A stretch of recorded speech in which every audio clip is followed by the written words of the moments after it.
Баршаңызға қайырлы күн қыздар, сіздермен бірге бүгін осындай дәмді профитроллар дайындайтын боламыз. Ең алдымен ыдысымызды отқа қойып, үстінен суымызды құямыз.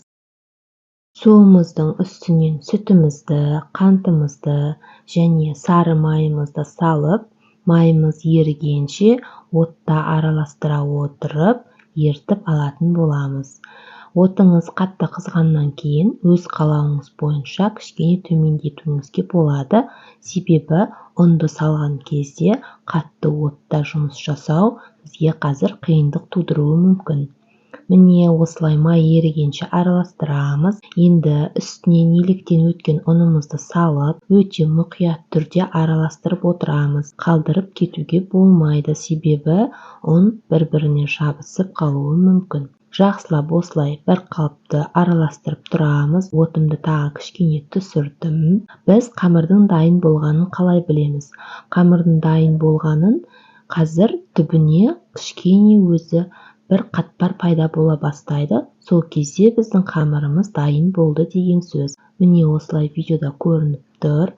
Қамырымыздың дайын болғаны ыдыстың түбіндегі қатпардан білесіздер.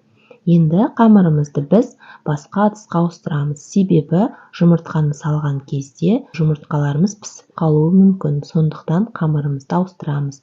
Енді осы қамырдың үстінен жұмыртқаларымызды салып, миксердің көмегімен жақсылап араластыратын боламыз. Қамырымызды кішкене осылай суытып аламыз. Қатты ыстық болып тұрмауы қажет. Шамамен бір 5-10 минутта қамырымыз суиды. Жұмыртқаны салып, осылай араластырып дайындаймыз. Осындай әдемі қамыр шығады. Оны кондитерлік қапшыққа салып, қалаған формада осылай орналастырып шығамыз. Бұл қамырдан сіздер түрлі формадағы эклер жасауға болады, және де дамский пальчиктің ұзынша етіп қамырларында пісіріп алуларыңызға болады. Енді мен бұларды торт ретінде креммен жинайтын боламын.